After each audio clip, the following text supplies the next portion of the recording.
One thing about business advice that drives me absolutely ballistic is anytime you see an interview, anytime you're listening to a successful businessman talk about his story, his or her story, it always goes like this. What do you think the key to success is? And you hear them say, oh, it's finding good people. Finding good people is the key to success. If you can't find people who are spectacular, then it's really hard. And that is a humble way that it's kind of a humility practice that a lot of successful, wealthy people have, of saying, oh, look, it wasn't me that built this. It was these other people who I was lucky enough to get on board. But it is absolutely horrible business advice. If you go out and look for unicorns, if you're looking for people that care about your business like you do, if you're looking for people that are self-starters, that are willing to put themselves out there, work 90 hours a week, solve the problems that you don't want to solve, and help your business grow and scale, I got news for you. Maybe that works in the tech world. Maybe that works for Steve Jobs and Elon Musk when they're trying to build a revolutionary new piece of technology or go to outer space.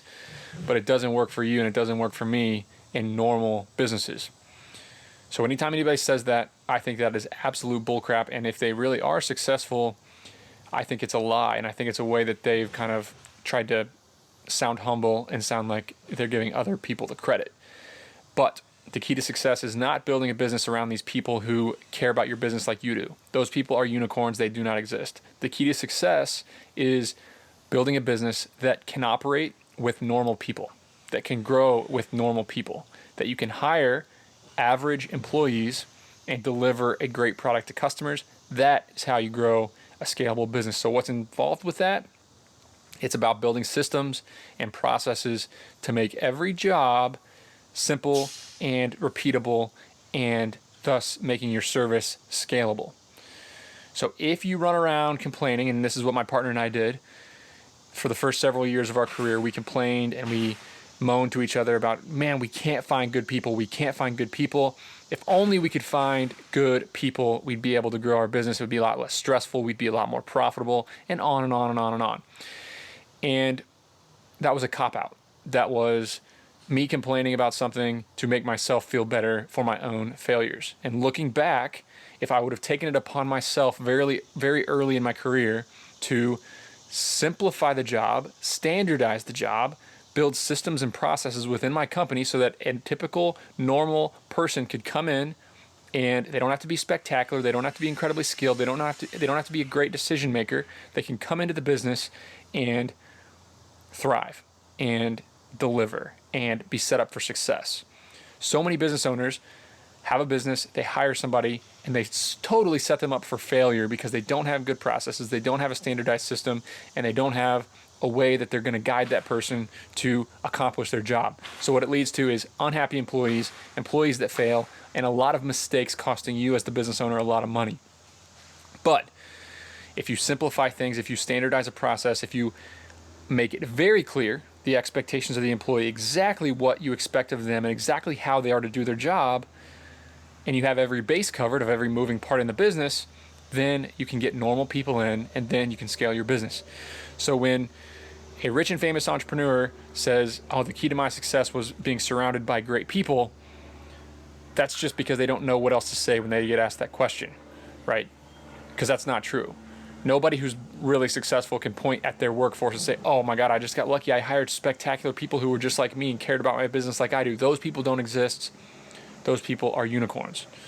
So if you walk around hoping to find the next unicorn who's going to go into your business and pretend and treat that business like you're going to be a lifelong frustrated business owner who's going to struggle to scale his business, who's going to struggle to get out of their business, and going to have a lot of problems. So my advice to you is stop looking for unicorns, stop expecting your employees to be unicorns, and start standardizing systems and building a business that can grow with normal, average, or even below average people. Look at McDonald's. It's the ultimate example. I hate using these big old case studies that we all hear so much about, but McDonald's has built a system in their kitchen. It's so simple that a toddler can do it. right? Every single thing in the back of that kitchen is standardized so that there's no questions. This is how it's done, and anybody can do this. You can open up a McDonald's and have a bunch of 8th graders run it, and I guarantee you they could do a really good job delivering a consistent product out that drive-through window. So think about that in your service business. It's a lot harder, right? Because there's a lot of decisions to make when you're doing something like building a fence like you see behind me. There's a lot of decisions to make and a lot of trust that you got to have with your employees. But if you set them up for success, if you simplify their job, if you take things off their plate that are not required of them, and I'll give you another example. I talk about this all the time. If you've listened to a lot of episodes of the podcast or watched a lot of these videos, you'll know what I'm talking about.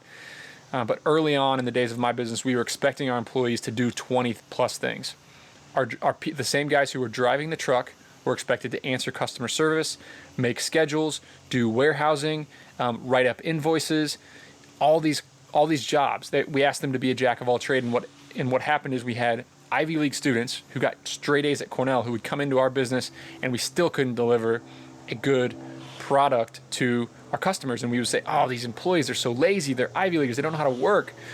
And in reality, it was us. We were setting them up for failure, trying to get them to do 20 things. We literally had a tablet that they checked their schedule on, and on the back of it, there was a 20-step checklist of notifying customers of the appointments, calling them when you get to the appointment, going upstairs, how to relabel everything, how to weigh everything, how to size everything, how to create the invoice, add insurance to the invoice, load the truck, drive the truck back, update schedules, everything. Turned out they couldn't do any of that when you ask somebody to do 20 things well. So instead, we took a lot of it off their plate. Instead of having the drivers make the schedule, we took the scheduling off and put it on somebody who was a remote employee that could do that one thing for the entire company from a computer.